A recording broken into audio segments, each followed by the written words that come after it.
Well, over the 30-plus years I've been sitting in this chair, I've started late a lot of times. Time runs over, spot issues. I don't remember ever starting early for a 3-hour shift, but here we are. It's the Common Man program. Dan is out this week. It's a revolving chair over the next 4 or 5 days, and lucky you. You get Sinykin on a Monday, Dave Sinykin, along with Brett Blakemore, figuring out a way to fill 3 hours, and we get an extra 2 or 3 minutes just to just to make things a little bit more difficult.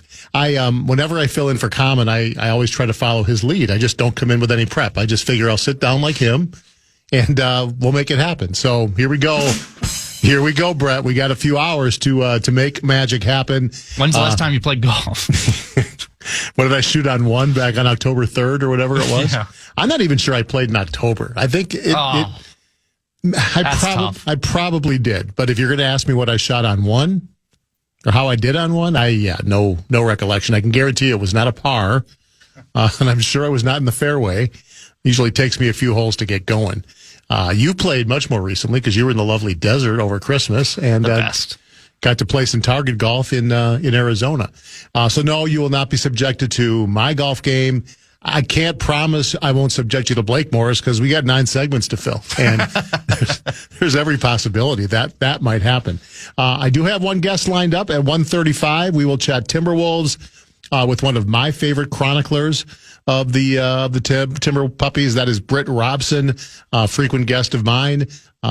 He will join. He writes for minpost.com and does a great job spinning the words. We will chat with him. The Wolves play tonight. The Wild play tonight. We will get into all of that.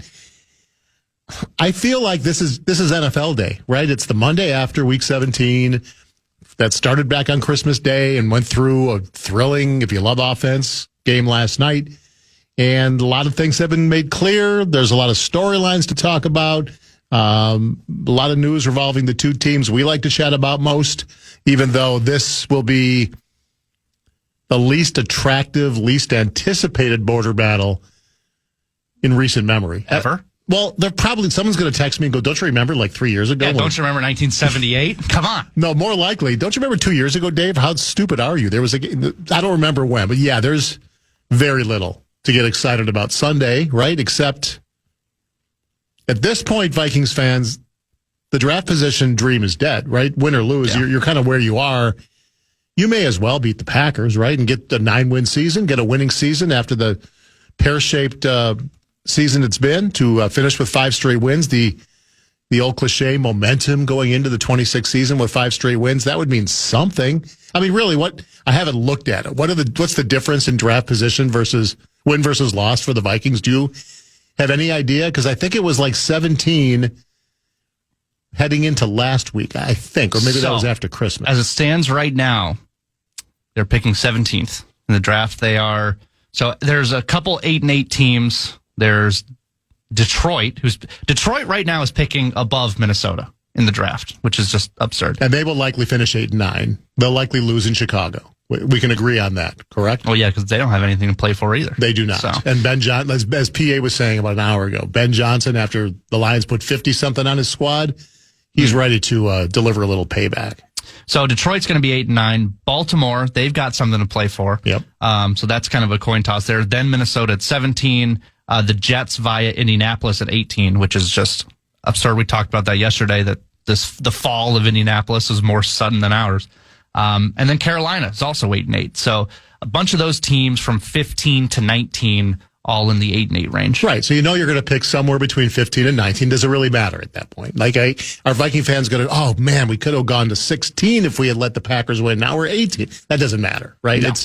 It's at the this time point, for that was 5 weeks ago. Yes, when they were staring at like the top 7 or 8 pick, right? At that point. But I'm not one of those guys that, you blew it. You should have lost out and gotten to 4-13.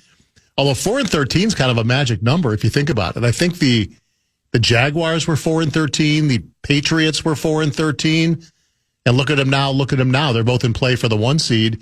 Bears were 5-12. The number 1 seed died last night, but obviously quite a turnaround. That's kind of the story of this year, is the massive turnarounds for teams. Mm-hmm. I mean, usually there's one, but like last year it was Washington that jumps to mind. And they went right back to Correct. to where they were. Yes. Yeah. And that wasn't a real surprise. They were living on all kinds of pixie dust last year, kind of like the Bears in a way. I'm not going to crap on the Bears too much, but we all know that, they are a whole lot of luck away from being 6-11 right now this season. If you look at some of the way those games ended against bad teams too. I mean, forget the Packer game 2 weeks ago, the Raiders game. I mean, there were 4 or 5 games where they were dead and buried with 3 minutes left and somehow found a way to win. And again, good for them. Maybe that's going to springboard them to now a team that's dominant for years. We'll see. But I watched a team last night in the Chicago Bears who gave up 42 points or more for the 3rd time this season. That's the only team in the NFL that's done that, given up at least 42 points 3 times. So I don't believe their time has come. I don't see them steamrolling through the NFC. I don't trust San Francisco's defense either. One of the very few predictions I got right, it might be the only one I got right. No, I got 2 because I said the Commanders would miss the playoffs. I said the Lions would not win the North. But I also thought San Francisco would be the number 1 seed, which is still in play. And it wasn't because I think they're dominant. It's because I saw their schedule. That 4th place schedule for San Francisco was so soft this year that I thought, man, if they just stay healthy, they're going to be, they have a chance to be the 1 seed. Well, they didn't stay healthy. That team, you have to give them some credit because we kind of whine about the Packers' plight with all the key players that have been lost to injury. San Francisco is saying, hold my Kleenex. We didn't have our quarterback for 8 weeks. We lost the 2 best defensive players on our team, who, by the way, are probably 2 of the top 10 in the league, in Nick Bosa week 3 and Fred Warner, I don't know when it was, week 7 or 8. And, so their defense has struggled, but whether it was Purdy or Mac Jones, the offense has carried that team, and they haven't had George Kittle for half the season. So what San Francisco's done, you have to tip their cap. They have a very good chance at the 1 seed. And that's why you look at week 18, and it's kind of cool. We both love our 2 fan bases, would love the fact that our teams were more of a factor, but the fact that neither number 1 seed is wrapped up heading into week 18, that's rare. That does not happen very often. And 4 division titles are still in play heading into week 18. So, I mean, if you love just football and you put your fandom aside, there is some drama yet to be unleashed, and we'll go through all of it on this program. Let me tell you the rest of the day on the Fan. Again, this is a week. Every year I get a little run. All the filling guys get a little run. No Common, no Barrero this week as they take the week off between Christmas and New Year's. Alec Lewis will join the program at 3 o'clock for an abbreviated 1-hour edition of the Bumper to Bumper program. Alec Lewis talking all things purple and NFL from 3 to 4. Then Vikings Rewind at 4 o'clock, taking you into World Juniors on the Fan. Team USA versus Slovakia. Is this a Zach Halverson production? Do you know? I believe so. Yes. We should know who the broadcast team is, because that's fun stuff. I'm sure Zach is. He's been doing it. Yeah, it's so geeked to be able to do these games. I'm really happy for him that he gets to do that. We will carry that game on the Fan at 5 o'clock today. Then at 7, we will have the first half of the riveting Rams-Falcons game, final Monday night game of the season, a game that has actually a little bit more than you would think, because the Rams, though the dream is dead for them to be the 1 seed, they went out there the 5 seed, which is more appealing than the 6, because obviously with 5, you get the NFC South champ. Bucks or Panthers, they will be heavily favored, the Rams, whether they play the Panthers or Falcons as the 5 seed. Whereas if they're the 6 seed, they're going to get the loser of the Saturday night game between the Seahawks and Niners. That's tricky. That's a division game, but obviously if you tell them, hey, you want to play the Bucks or Panthers, or would you rather play the Seahawks or Niners? I think we know which way the Rams would go. So they have something to play for tonight. We'll carry the first half of that, and then we will have wild hockey against the Vegas Golden Knights in Sin City. 9 o'clock, the coverage on the Fan. If you want to listen to the Wolves, you will find them on the iHeart app. Just look for the Timberwolves station on the free iHeart app. So it's that's a pretty meaty day on the Fan. you could say it kind of starts with us at this point and gets better as the day goes along. Yeah. I don't think I would take any umbrage. We are the opening act where like everyone's kind of filing into the place. Totally. And then the headliner comes on later. I would go as far as to say we're the kind of event where there's like 5 or 6 bands on the docket, and we're number one. We're the ones trying to get our foot in the door. We're the local band that they're paying like Correct. $20 to. Exactly. Yeah. Look at the opportunity we're giving you. Yes. As the ushers are still cleaning out the seats and they're making sure the beverages are cold enough. We're the ones on stage at that point. But we're happy to be here. And certainly we'll welcome input from any and all who'd like to communicate with us, whether it's via text. Bradshaw and Bryant, KFAN text line, 64686. You could tweet me at TCHeadCheese. We're going to talk, I would say, primarily NFL today, the day after Week 17, and just take a wide look at where the league sits and where the Vikings sit heading into Week 18, where the Packers sit as they ride a 3-game losing streak. And whatever, is there a word that's the opposite of momentum? Like, can you look up, this is me being common now, can you look up antonym of momentum? Antonym means opposite of, if you weren't sure. What is the opposite of momentum? Because that's what Green Bay's got, riding a 3-game losing streak. And Green Bay, by the way, locked in at the 7 seed. They know they will either head to Chicago or Philadelphia. Antonyms of the word momentum include inertia, which I don't think is right. It doesn't fit. Stillness, sluggishness, halt, or stagnation. I think stagnation is probably... Of the words you just gave me, yeah, that seems closest. It's not still not the kind of word I was thinking of in my head, but yeah, that feels like where Green Bay is. Static, sluggish. None of those feel negative enough for me. I was looking for something a bit more negative. Well, inertia describes an object's resistance to change in motion or lack of motion. That's what I think, lack of motion. It's just you're just kind of sitting there. Kind of like Micah Parsons today, who showed an Instagram post of him wearing the surgical cap, lying on the bed, like today's the day. He gets his ACL surgery. Just that's, to me, just another gut punch on a Monday. Yeah. A Monday after a lost weekend for us Packer fans, to see Micah wearing the blue cap and the scrubs and getting set to get his knee worked on. But let's get it fixed. Let's get it done. Let's start the rehabilitation process. And let's look ahead to 2026, which is not what you want as we get set to turn the pages on a calendar year on a Monday, the final Monday of 2025. So I look forward to chatting NFL and what we saw over the weekend, what lies ahead, and what's the most likely Super Bowl matchup in your mind? Like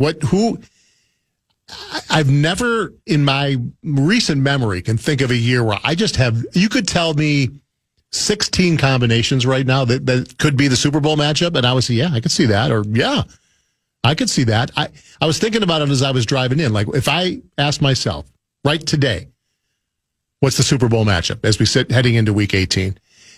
The only team that came to my head was the LA Rams. I kind of feel strongest about the Rams. I think that they could go anywhere.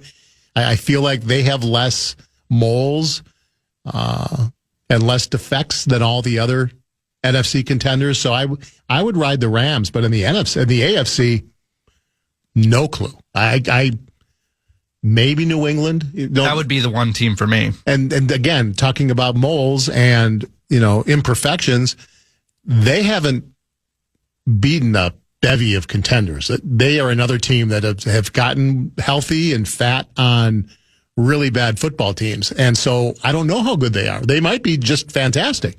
And what Drake May did yesterday, if he didn't win the MVP yesterday, then Matthew Stafford's going to have to make his statement tonight on Monday Night Football and claim it back, because he was like, wait, I wrote it down. Let me get the glasses on for a second. And find it. Perfect. Hey, we started 3 minutes early. I'm entitled to a little elevator music, I think. I think so. That fits well. Drake May was 19 for 21 for 256 yards and 5 touchdowns. It's all right. And then he just took the rest of the day off because as well. What the Jets have looked like the last 4 weeks is maybe the worst NFL team I've ever seen. I've never seen a more non-competitive team than the New York Jets the last 4 weeks. I don't know how Aaron Glenn saves his job. I don't know how Pete Carroll saves his job in Vegas. There's going to be a lot of interesting decisions whether one and done is the theme maybe for some of these NFL coaches, because this is the day a week from now is the Black Monday, where probably, well, 2 coaches have already been fired. I'm guessing another 4 or 5 likely will get their pink slips a week from today, and maybe 1 or 2 that had the job for 1 year. And it's kind of like the Packers did that once with Ray Rhodes, 1 year. We made a mistake. We're moving on. And not always the wrong thing to do. Cut your losses. Swallow the millions and cut your losses. And don't deal with, paying the guy. May as well give him another chance. If Vegas is bringing in the number 1 pick and it's a quarterback, you don't want Pete Carroll anywhere near that guy. You want, look what Jacksonville's done with their head coach with Trevor Lawrence. Look what Josh McDaniel has done with Drake May in New England. You just got to find a young offensive mind to mold whatever quarterback you draft at number 1, which is likely where the Raiders are going. All right, let's step away. Sinykin in for Common. Blakemore by my side. We're here till 3. Lots of NFL conversation between now and 3. Some Timberwolves at about 1:30. Otherwise, we're wide open. It's the program. What else would it be? Glad to have you along for the ride. We're back after the...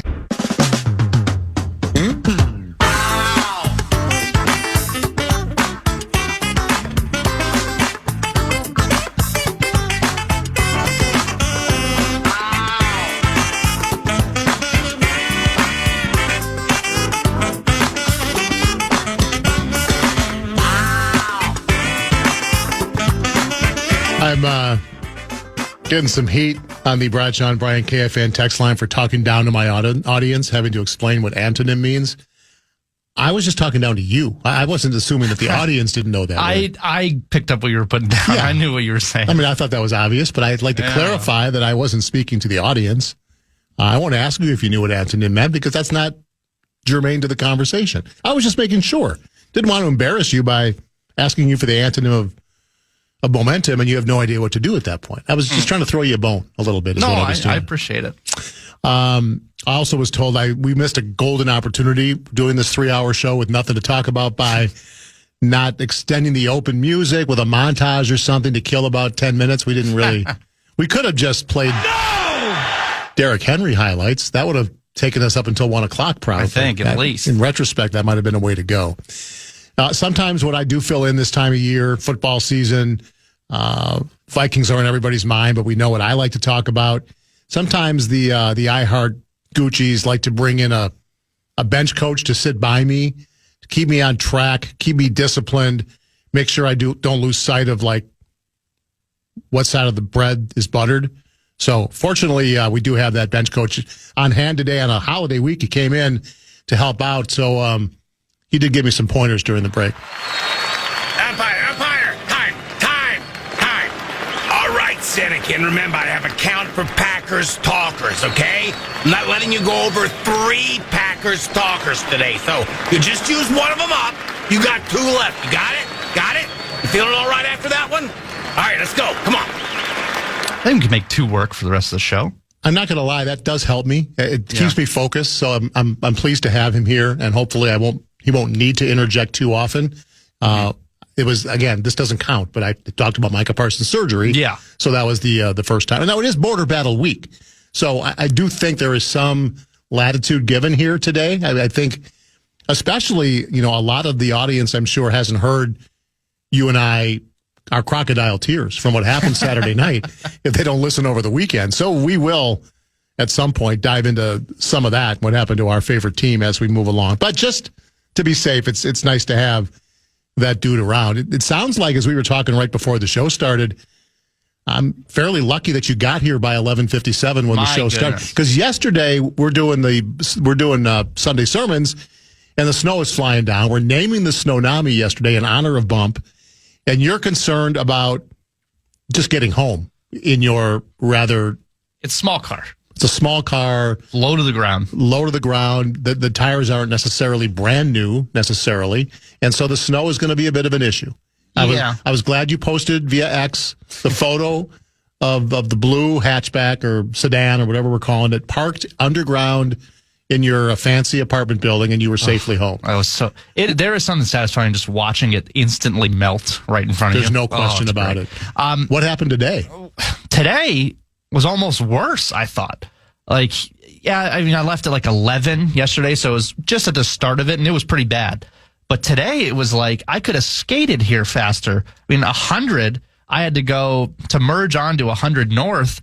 There was a semi that was blocking the entire thing, so you've got just cars backed up. And I know with my car, with the probably yellow grade tires, they're not bald. They're still good, but they're not winter tires. If I stop, and I can't get started again, so I've got to go around to go south and then around again, around the Cloverleaf to actually go. And exit ramps are the worst thing ever. But then the city roads like Richfield, ice rink, here in St. Louis Park, ice rink. I'm sliding around, counter steering around roundabouts today. I'm sorry. Did the snow not?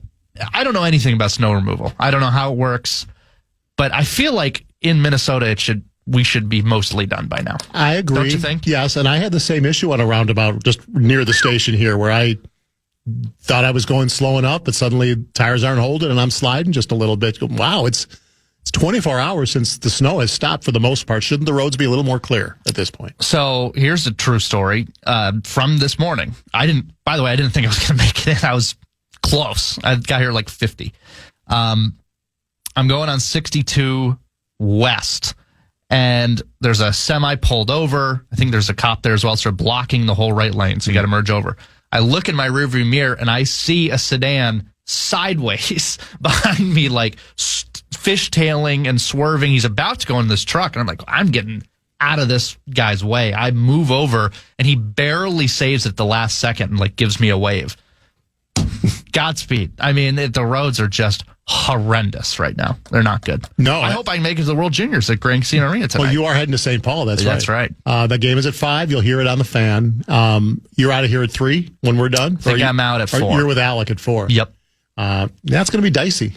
You got an hour to get there, get in your seats. Mm-hmm.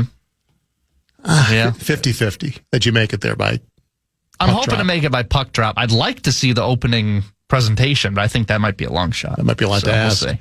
Well, we're glad you made it. Thank you. I'm glad to be with you for these 3 hours. Our last chance to don these airwaves until the new year. I assume I'll join PA on Friday for the border battle or whatever Buffalo Wild Wings he's broadcasting from on Friday. It's not going to have the usual juice, but it's a football game between our two teams. They're going to play on Sunday. I'm just glad it's at noon. Let's just get it over with and move on with our lives. So looking back at what we saw in Week 17, particularly yesterday, it was a very entertaining game last night, obviously. They said it over and over again. It's pretty amazing that we've never had a regular season game that was tied at 7, 14, 21, 28, and 35. That's remarkable. And what Brock Purdy has done the last 2 weeks, 10 touchdowns that he's accounted for in the last 2 weeks. I'm old enough to remember 6 weeks ago when people were saying Mac Jones is better than Brock Purdy. Like, they're not losing anything by not having Brock Purdy out there. He looked pretty good last night without George Kittle. He hasn't had Brandon Ayuk all season, but he does have Christian McCaffrey, who probably won a number of fantasy leagues last night. When it comes down to, again, there's a game tonight. I understand that. But when it comes down to that final game or two, and one of your studs goes off like that, there's very few better feelings as a fantasy football player than watching your guy just go off. And whether you had Purdy or McCaffrey, you're probably feeling pretty good about what you did last night, what they did last night. That brings me to a question I wanted to throw out there, because you watch what the Niners have done. And I know it doesn't involve our team, so I don't know how many of you care, but it just struck me that you could make a really good case for like 5 guys to be coach of the year this year. And I don't know who's going to get it. I don't know who should get it. So, I mean, I think Shanahan should be in the conversation, but he was the 49ers coach. And usually with all these great turnarounds we've seen, we talked about, I'm not sure he'll get it. But the fact that he's played without his 2 best defensive players, without his quarterback for half the season, his top receiver missed the entire season. They traded Debo. Kittle's been hurt. I mean, they haven't had anything, and yet they're a game away from being the number 1 seed. So how is he not in the mix for coach of the year? But then you got Ben Johnson and what he's done in Chicago, right? Going from worst to first in the NFC North. You got Vrabel, who also could have the number 1 seed in the AFC in his first year as a coach. It's all these first-year guys. Liam Cohn in Jacksonville took a 4-13 operation, made Trevor Lawrence look like a real quarterback. And they're unlikely to get the 1 seed, but they're still in play for the 1 seed with 1 week to go. He's got to be in the mix. And even Seattle's coach, Mike McDonald, that That team could be the 1 seed in the NFC with Sam Darnold and a really good defense. So it's just wild that typically at this point, it's like one or two guys that are likely to be the coach of the year. All 5 of those guys, to me, you could make a really good case. And even, the dreaded, hated Sean Payton, Denver could still be the number 1 seed. If they win and I think New England loses, then Denver's the number 1 seed. So he'll get votes too. It's just I don't know, it's one of those years. Like last year, KOC seemed like a pretty obvious pick. Dan Quinn with the Commanders was in the mix, but KOC with what he did with Darnold and what the defense did, that seemed pretty obvious. Maybe there were 3 or 4 guys all fighting hard, but this year it feels wide open. Who'd you give your vote to if you had one? I kind of like Vrabel. The fact that it's a huge turnaround, just how well they've developed Drake May, and we knew that he could be good, and obviously the Vikings were hot after him, as we know. But the level that he's been playing at for this year, this early on in his career, it's hard to build an offense around that. It's hard to ignore for me. When Tennessee fired Vrabel, there were a lot of football folks that went, really? He's the problem, you think? You think that's the guy that deserved to lose his job? He was always thought of as a really good coach, great players coach. And, he brought in the right coordinator. Josh McDaniel feels like he's had 18 stints in New England, and it feels like just the definition of vanilla. But, man, what he's done with Drake May and help that kid take that leap in year 2, I can't argue with that. I would stay away from Shanahan just because of they're not that far removed from NFC title games, obviously, but they've just been so banged up. But Vrabel, more so than Ben Johnson, because, again, I feel like a lot of what the Bears have done, you can't dispute it. They've been very fortunate late in a lot of games that they are not far removed from a lot less wins. Vrabel would probably get my vote as well. But, yeah, it's completely wide open. You're getting trashed on the Bradshaw and Bryant. I see that. KFAN text line, 612 guy. Dude, you are the problem. New tires will make it feel like you have 4-wheel drive. It makes that big of a difference. And Samaritan Tire, a fine sponsor of this program. I'm a longtime customer. Not too far from here, off Minnetonka Boulevard. They'd hook you up. So ask Abbott. Deal. Ask Abbott for, maybe a little bump and pay so you can handle the new set of tires. That might be helpful because they're not cheap. They're not cheap. But I'll send word to San Antonio. We'll see what they say. I may be in the same boat. I got a new vehicle. My car got destroyed by that hailstorm in September. Yes, I remember that. Yeah, I left it on my driveway. My fault. Garage was full of stuff. Just left it. It's August. I figured I'm going to Bloomington for the weekend, Indiana. What could possibly happen? Come back this Sunday night of the hailstorm. My car is totaled. So I found a used car, really like it, love driving it.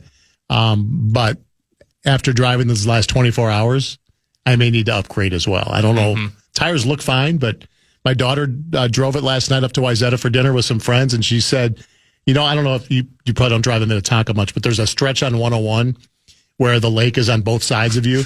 You think I'm not worthy of Minnetonka? Do you drive in Minnetonka? Do you know what part of Minnetonka I'm talking about? You just assume that I don't. No, I haven't, but you're just saying like. Thank you. It's not a road you would typically take. It's not a pinkies up sentence that you just said a little bit. No, it's not a pinkies up statement. I'm thinking you probably would take 494 if you're driving it. Not many people will take 101 necessarily. It's lovely. But there's a stretch where you're on a very narrow road where the lake is on both sides of you. And Allie said, I basically almost drove your car into the lake last night. It was that slippery. Wow. And it's not even windy, really, but it was that slippery. So that made me know, tires might be something I might want to look at as well. Yeah, I will point out, I made it here without a scratch. Did I have to counter steer probably 40% of the time to get here? Yes. But we did make it without a scratch, so which is all that really matters. Yeah, I was told in snow and bad conditions, drive as if you don't have brakes, and I've lived by that, and I haven't gotten in a collision. Knock on wood, somewhere. That's one of those great sayings that just hold true. Like I remember when I first started playing golf, I think it was who's the dude that was Ben Crenshaw's teacher, real famous golf teacher. He always said, hold the golf club like you're holding a live bird in your hands. Yeah. And that's just one of those sayings that stuck with me forever. Like as I taught my kids to play golf, like don't grip it too hard. Pretend you got a little robin in your hands. That's how hard you should grip your club. Those sayings are just awesome. Mm-hmm. So that's a good one. Thank you. I don't know that I've ever heard that one, but I do like it.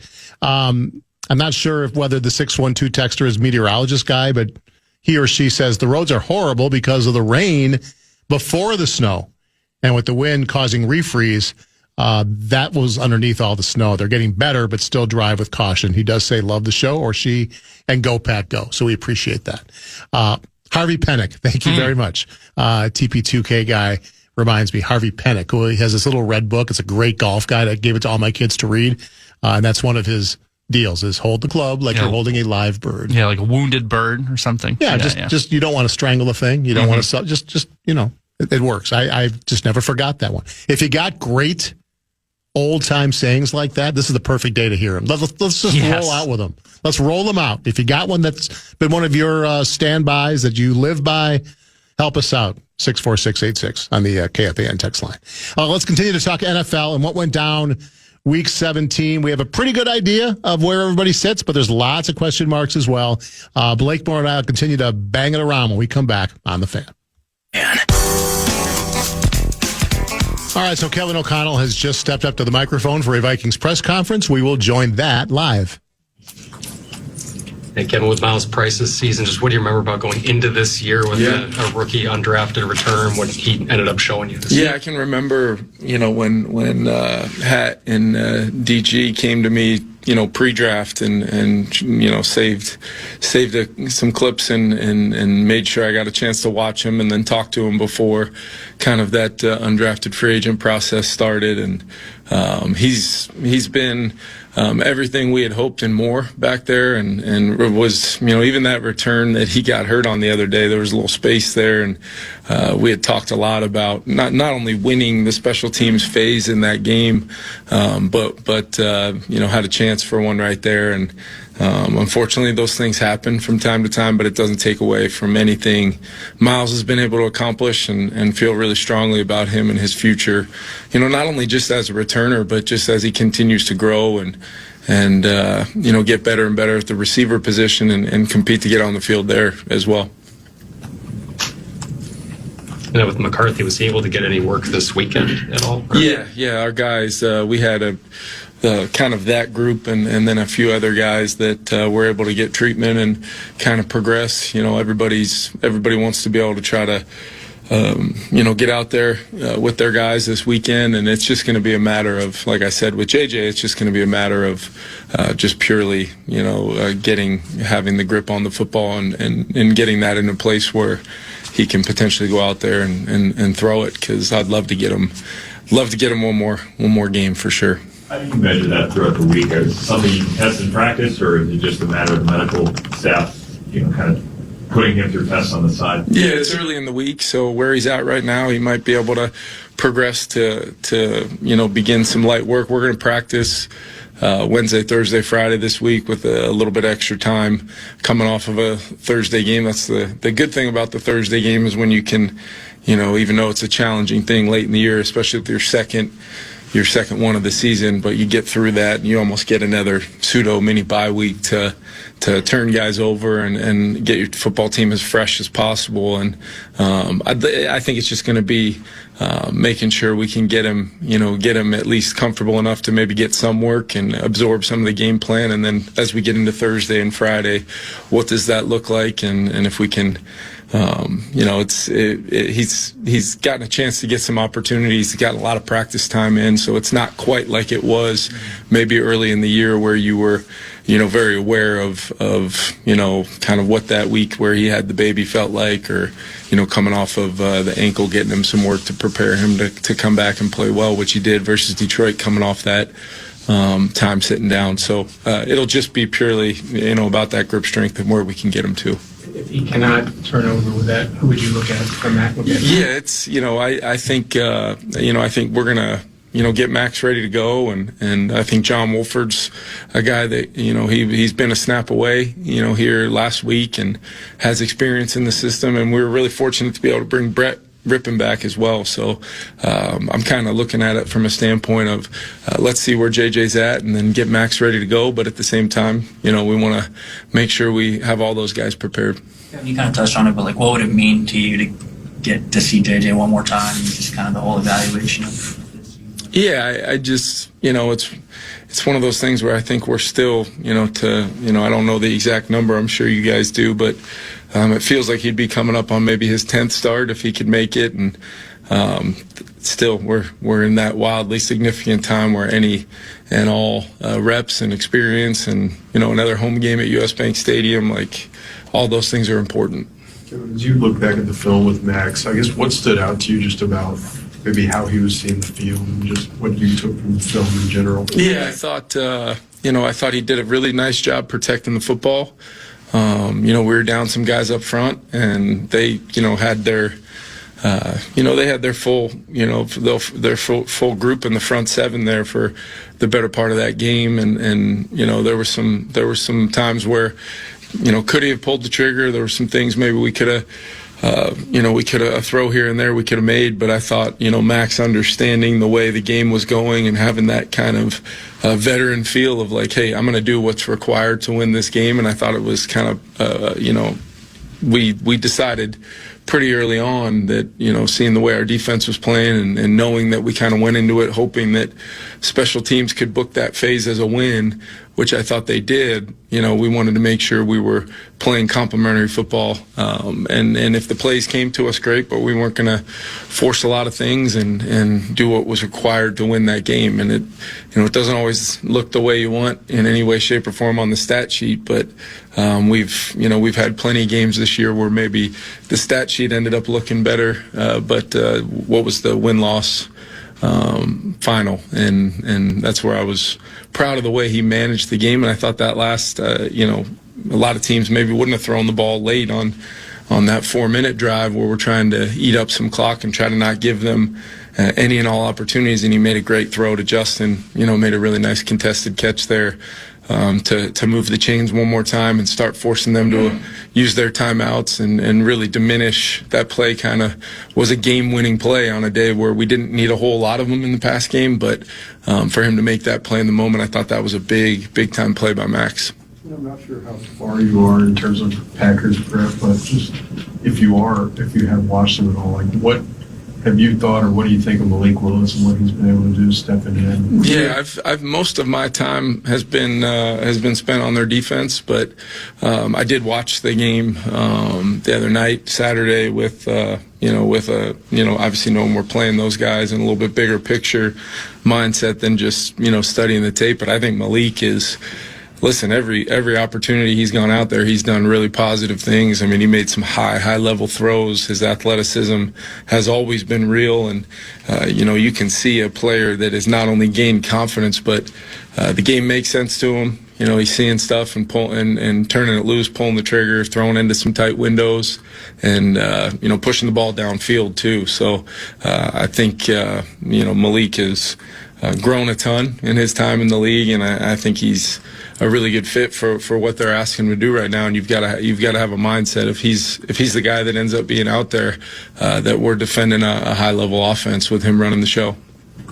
Kevin, there were a couple of reports over the weekend about Brian Flores and his future. I guess, how would you describe the importance of having him here going forward, and just have you guys had discussions about his future? Yeah, we have, and then goes back a long ways before those reports. But yeah, we've had recent dialogue, very, very good dialogue. Flo knows I love him. He was the guy 3 years ago that I identified to bring in here, and the growth and just our relationship and what he's meant to me personally is so massive, and that's not even taking into account what he's been able to do defensively for our team, and been such a huge part of helping us daily, minute to minute, kind of weather the different storms we had to navigate this year. Things are in a really positive place right now.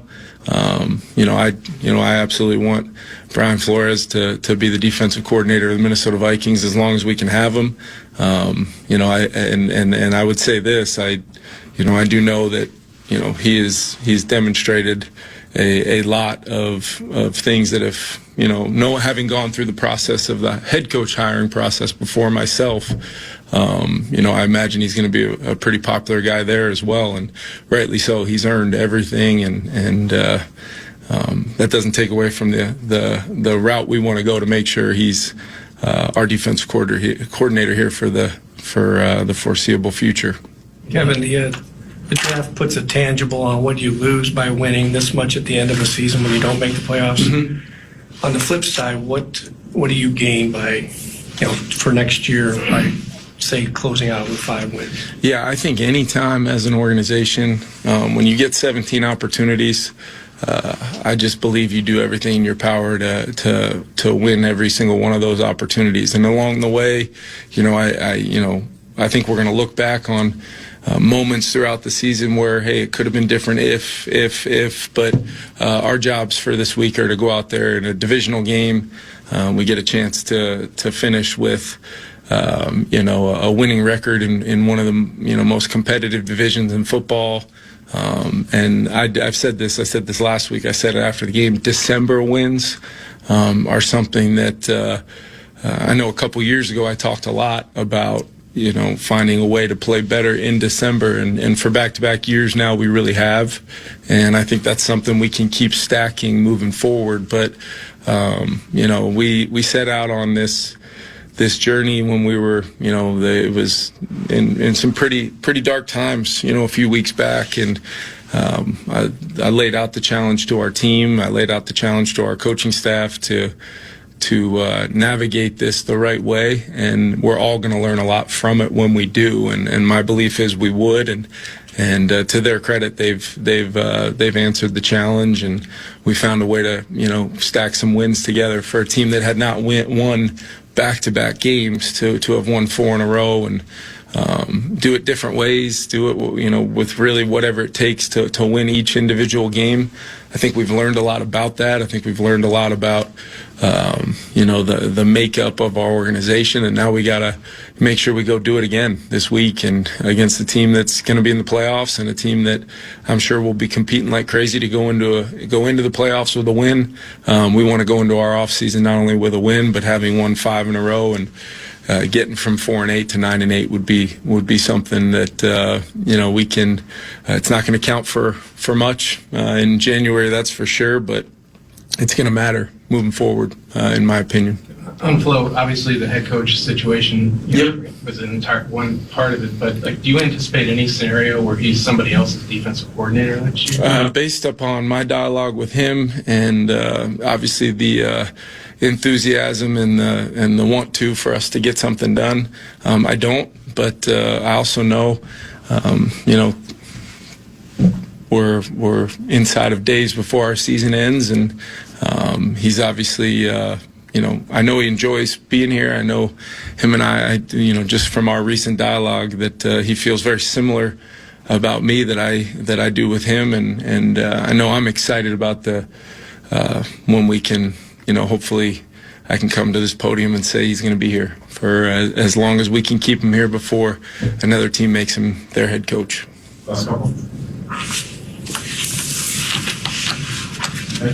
Thanks, guys. Thank you. Vikings head coach Kevin O'Connell, several days following the Christmas Day win over the Lions. I had no idea that was coming today. We would have obviously grabbed that at the very top. I think we just missed a question or two because Nordo's here. We missed his opening statement. Yeah, I think that's what we did. And I know Nordo has it, so maybe we'll ask him in the during the break if we missed anything substantial that he opened with. But I think we got the main, questions that we thought we would get about McCarthy, Flores, and what this last game means to the Vikings. And I'd love to play off some of that. Go ahead. But basically, the biggest thing we missed in the opening statement is that McCarthy is progressing. The swelling has come down a little bit, still leaving open the possibility he could play against Green Bay. That was the big talker in the opening statement. Yeah, and I think we heard some of that. It's really important to Coach O'Connell to get JJ one more day. It sounds like, or one more game. It sounds like the grip strength is the last main hurdle to make sure he's got enough strength in that hand to grip. The fan has learned that's important. Grip strength is a key thing to be able to have for sure. I think it was cagey of Kevin O'Connell to basically throw out the idea that there could be any of one of 4 quarterbacks Sunday. Good luck, Green Bay, preparing for us. Yeah, it could be JJ, but it could be Max.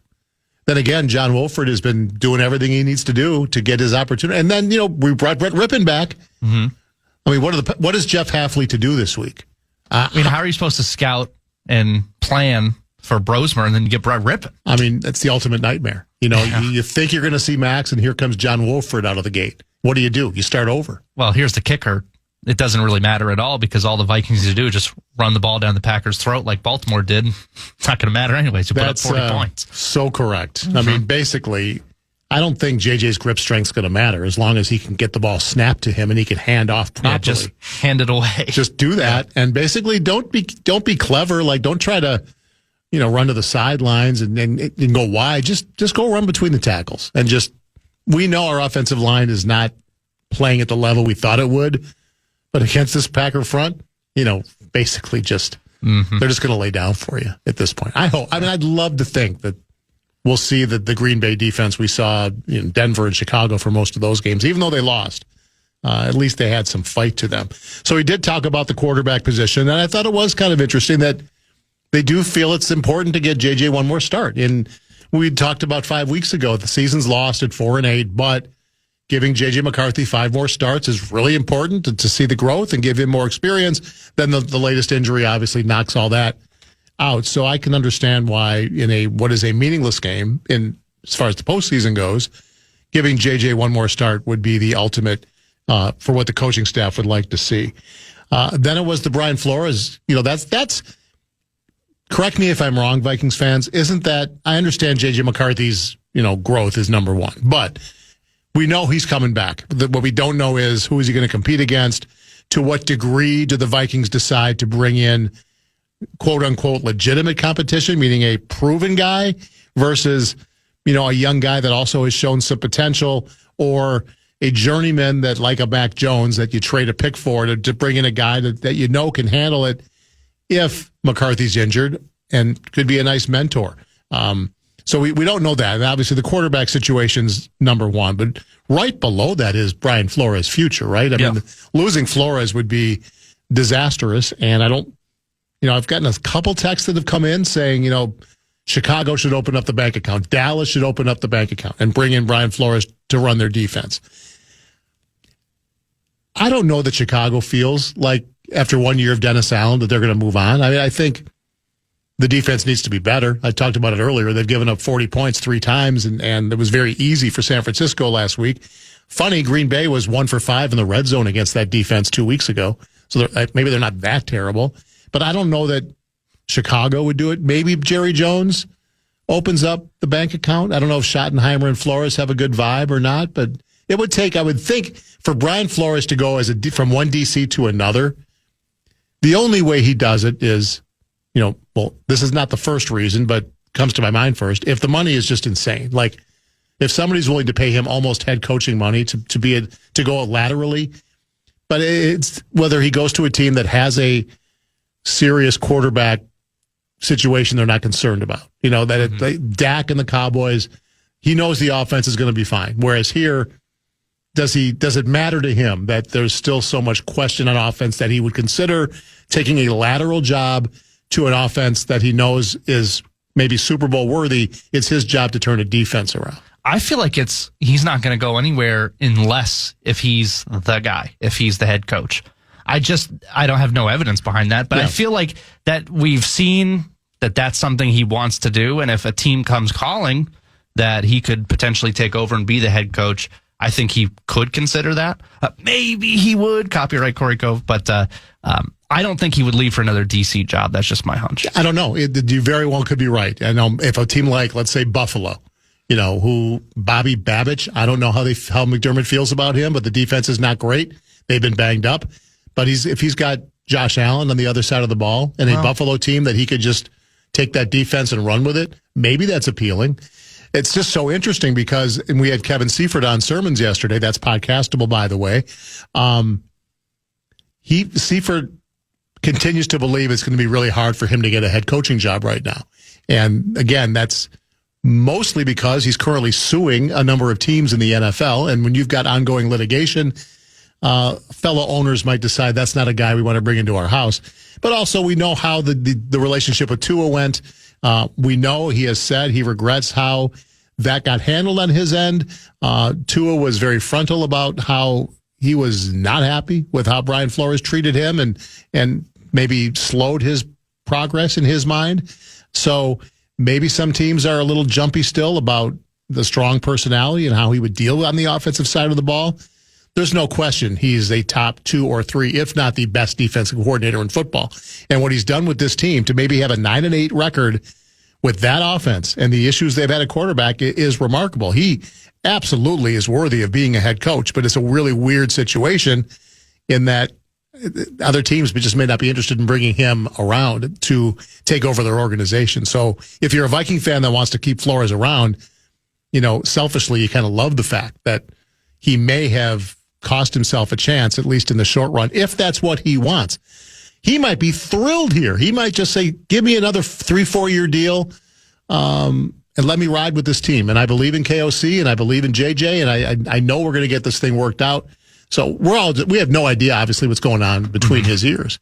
But that seems to be, once Viking fans know a new deal's in place and he's going to be here, I think a big exhale from a lot of Viking fans for sure. And quickly, the final thing that Kevin O'Connell talked about was just the importance for him to close out with a win on Sunday. We don't think it's going to mean anything to Green Bay. We don't believe they're going to play a number of key players, and we'll chat about that as we go. Matt LaFleur hasn't said anything yet, except they're talking about it. But as banged up as that team is, momentum is a great thing, and you'd love to win heading into the playoffs, but they're not going to put anybody at risk. They will err on the side of caution. So you're going to face a Green Bay team possibly with Clayton Tune at quarterback, if not Malik Willis, and a number of backups. Take nothing away from the job for the Vikings on Sunday is to win their 5th straight game, finish 9-8. And, if you would have told me a month ago that when this all said and done and the season ends, Green Bay is going to finish a half game ahead of the Vikings, I have to say I would have laughed in your face. Seriously? The 4-8 Vikings are going to finish a half game behind at that time, what were we? 8-3-1, something like that. It's amazing how long a season end is, what a roller coaster it is, and how you can be on the top of the world one week and just crying crocodile tears the next. It's incredible. Well, that was a nice bonus, little late Christmas gift, getting the KOC press conference on a Monday. Would have loved a heads up. We didn't miss too much. Nordo saved all of it, so you'll hear it on various Vikings programming, maybe even Vikings Rewind at 4 o'clock today, which follows Alec Lewis, who will sit in Bump's chair for an hour from 3 to 4. A 1 hour in the books. The 1 o'clock hour is next. We're a half hour away from Britt Robson to talk all things Minnesota Timberwolves. Brett and I are back to continue to bang around Week 17 in the NFL after these.